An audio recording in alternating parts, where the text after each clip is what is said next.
என்னங்க உங்க குழந்தைங்க சிவிசி வேர்ட்ஸை கரெக்டா ரீட் பண்றாங்களா? அவ்வளவுதான், இதுக்கப்புறம் இங்கிலீஷ் அவங்களே ரீட் பண்ணிப்பாங்க அப்படின்னு விட்டுட்டீங்களா? இந்த தப்பை தாங்க எல்லா பேரண்ட்ஸும் பண்றோம். நம்ம குழந்தைங்க சிவிசி வேர்ட்ஸை ரீட் பண்ணதையும் மறக்காம இந்த 3 ஃபோனிக் ஸ்ட்ரெச்சஸை கண்டிப்பா சொல்லிக் கொடுங்க. அப்பதான் அவங்களால இங்கிலீஷை ஃப்ளூயண்டா ரீட் பண்ண முடியும்.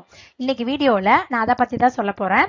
அதுக்கு முன்னாடி டே 1ல இருந்து டே 4 வரைக்கும் உங்களுக்கு வீடியோஸ் பார்க்கணும் அப்படின்னா டிஸ்கிரிப்ஷன்லயும் ஃபர்ஸ்ட் கமெண்ட்லயும் லிங்கை பின் பண்ணியிருக்கேன், மறக்காம போய் பாருங்க. இந்த மாதிரி வீடியோஸ்க்கு நம்ம சேனலான மாமி லேர்னர்ஸ் அண்ட் கிட்ஸை சப்ஸ்கிரைப் பண்ணிடுங்க. அப்படியே அந்த பெல் பட்டனையும் கிளிக் பண்ணிடுங்க.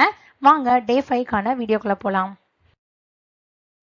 ஸ்டெப் 1 என்ன அப்படின்னு பார்த்தீங்கன்னா, நம்ம குழந்தைங்களுக்கு சைட் வேர்ட்ஸை சொல்லிக் கொடுக்கணும். சிவிசி வேர்ட்ஸ் கம்ப்ளீட் பண்ணதையும் அதுக்கு சில டிப்ஸ் நான் சொல்றேன். ஃபர்ஸ்ட் என்ன பண்ணணும் அப்படின்னா, ஃபர்ஸ்ட் ஒரு 1 வீக்குக்கு ஒரு 10 வேர்ட்ஸை மட்டும் எடுத்து டெய்லியும் ஒரு நாளைக்கு 2 தடவை அப்படிங்கிற மாதிரி அவங்களுக்கு ப்ராக்டிஸ் பண்ணுங்க.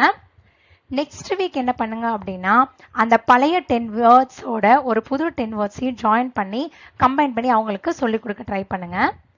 இந்த மாதிரி நம்ம வேர்ட்ஸை வந்து சூஸ் பண்றதுல கொஞ்சம் கவனமா இருக்கணும். அதாவது காமனா யூஸ் பண்ற வேர்ட்ஸா யூஸ் பண்ணுங்க. நெக்ஸ்ட் எப்போ பார்த்தாலும் சொல்லி கொடுத்துட்டே இருந்தால் அவங்களுக்கு போர் அடிக்கும்.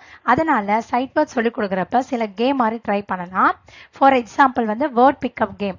அதாவது நம்ம சின்ன வயசுலலாம் சீட் எழுதி போட்டு விளையாடுவோம்ல, அந்த மாதிரி ஒவ்வொரு சீட்லேயும் ஒவ்வொரு சைட் வேர்ட்ஸை எழுதி போட்டுட்டு குளிக்கு போட்டுட்டு நீ ஒரு சீட் எடுத்து அதில் இருக்கிற என்ன வேர்டு அப்படி இருக்கு அப்படின்னு நீ படி அப்படின்னு சொல்லலாம். அதே மாதிரி நீங்களும் ஒரு சீட் எடுத்து அந்த வேர்டை வந்து படிக்கலாம். ஸோ இந்த மாதிரி பண்ணுறப்ப அவங்களுக்கு படிக்கவும் பிடிக்கும், அதே மாதிரி ஈஸியாகவும் அவங்களுக்கு மெமரைஸ் ஆகும். இதே அதுக்கப்புறம் மெமரி கேம்ஸ் கூட அவங்க கூட விளையாடலாம். ஃபர்ஸ்ட் ஒரு 5 சைட் வேர்ட்ஸ் வந்து எடுத்துட்டு நீங்க எழுதி வச்சுட்டு அவங்க கிட்ட வந்து ஆஃப் எங்க இருக்கு அப்படின்னு வந்து கேட்கலாம். அந்த மாதிரி வந்து கேளுங்க. இந்த பேஜ்ல பாத்தீங்கன்னா நான் கொஞ்சம் காமனா யூஸ் பண்ற சைட் வேர்ட்ஸ் வந்து கொடுத்துருக்கேன். இது வேணும்னா நீங்க ஸ்கிரீன்ஷாட் எடுத்து வச்சுட்டு இந்த வேர்ட்ஸை கூட அவங்களுக்கு சொல்லி தரலாம். அப்படி இல்லை அப்படின்னா நம்மளோட இன்ஸ்டாகிராம் பேஜையும் ஃபேஸ்புக் பேஜையும் நான் டிஸ்கிரிப்ஷனில் கொடுத்துருக்கேன். அதுலேயும் இந்த மாதிரி நிறைய வேர்ட்ஸ் லிஸ்ட் வந்து அப்லோட் பண்ணிட்டு இருக்கேன். நீங்கள் அதை பார்த்தும் எடுத்துக்கலாம். ஸ்டெப் சைட் வேர்ட்ஸ் சொல்லிக் கொடுக்க ஸ்டார்ட் பண்ணிட்டீங்க அப்படின்னா சிவிசி வேர்ட்ஸையும் சைட் வேர்ட்ஸையும் வச்சு அவங்களுக்கு சின்ன சின்ன சென்டென்ஸை சொல்லிக் கொடுங்க. சிவிசி வேர்ட்ஸையும் சைட் வேர்ட்ஸையும் கம்பைன் பண்ணி இதே மாதிரி ஒரு 2ல இருந்து 3 வீக்ஸ் வரைக்கும் டெய்லியும் கன்சிஸ்டண்டா அவங்கள ரீட் பண்ண சொல்லுங்க. அப்பதான் அவங்களுக்கு சிவிசி வேர்ட்ஸையும் சைட் வேர்ட்ஸையும் கம்பைன் பண்ணி சென்டென்சஸ் ரீட் பண்றதுக்கு அவங்களுக்கு நல்லா வரும். இது மூலமா அவங்களுக்கு ரீட் பண்றதுக்கு ஒரு நல்ல கான்ஃபிடன்ஸும் கிடைக்கும். நான் இங்க கொடுத்துருக்க சாம்பிள் சென்டென்சஸ் பாருங்க. நான் ஒரு 2 சென்டென்ஸ் மட்டும் எப்படி ரீட் பண்ணி காமிக்கிறேன். இதே மாதிரி உங்க பசங்க ரீட் பண்றாங்கன்னு நீங்க தான் செக் பண்ணிக்கணும். ஃபர்ஸ்ட் எக்ஸாம்பிள் பாருங்க. நான் ஃபர்ஸ்ட் ரீட் பண்ணி காமிச்சிடறேன் ஃபுல்லா. The bus is red. இப்படி படிக்காம அவங்களை எப்படி படிக்க சொல்லணும் அப்படின்னா, இந்த வேர்டு பஸ் அப்படின்னு அவங்களுக்கு நல்லாவே தெரிஞ்சா கூட கொஞ்ச நாள் பிராக்டிஸ் ஆகுற வரைக்கும் சவுண்ட் வச்சு சொல்லுங்க. அப்பதான் 4 லெட்டர் வேர்ட் 5 லெட்டர் வேர்ட் படிக்கிறப்ப அவங்களுக்கு அந்த ஃப்ளோ கரெக்டா வரும். இப்ப நான் படிக்கிறேன் பாருங்க. பஸ் இஸ் ரெட்டுக்கும் நம்ம அதே மாதிரி படிக்கணும். மறுபடியும் ஃபுல்லா வர சொல்லி பார்க்கணும். The bus is red. இந்த வேர்ட்ஸ் வந்து பாத்தீங்கன்னா நான் கூகுள்ல தான் எடுத்திருக்கேன்.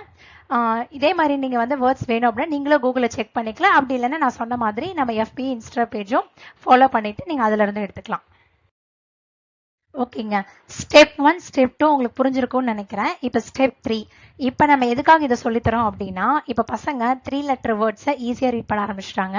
4 லெட்டர் வேர்ட் 5 லெட்டர் வேர்டு போகணும் அப்படின்னா அவங்களுக்கு எல் பிளன்ஸோ ஆர் பிளன்ஸோ தெரிஞ்சிச்சுன்னா கொஞ்சம் ஃபாஸ்டா ரீட் பண்ண ட்ரை பண்ணுவாங்க. அதனாலதான் இந்த ஸ்டெப்பை மறக்காம சொல்லிக் கொடுங்கன்னு சொல்றோம்.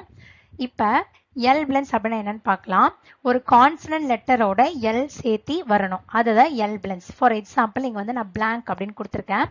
இங்க பிங்கிறது கான்சனன்ட் லெட்டர், அதோட எல் சேர்றப்ப பில் அப்படின்னு படிக்கணும். ஸோ பில் இருக்கிற வேர்ட்ஸ் எல்லாம் எடுத்தோம்னா பிளாங்க், பிளிங்க், இது எல்லாமே எல் பிளன்ஸ் அப்படின்னு சொல்லலாம். இந்த மாதிரி உங்களுக்கு வந்து எல் பிளன்ஸ் ஆர் பிளன்ஸ் பத்தி இன்னும் நல்லா தெரிஞ்சுக்கணும் அப்படின்னா நெக்ஸ்ட் வீடியோ அப்லோட் பண்ண போறோம். அதை பத்தி தான், அதை நீங்க மறக்காம பாருங்க. இதே மாதிரி தான் ஆர் பிளன்ஸும் கான்ஸ்டன்ட் லெட்டரோட ஆரை சேர்த்து படிக்கிறது வந்து ஆர் பிளன்ஸ். இதை பத்தி டீடைல் வீடியோ நெக்ஸ்ட் வீடியோல அப்லோட் பண்றேன், மறக்காம போய் பாருங்க. இந்த மாதிரி வீடியோஸ்க்கு நம்ம சேனலை மறக்காம சப்ஸ்கிரைப் பண்ணிடுங்க. தேங்க்யூ.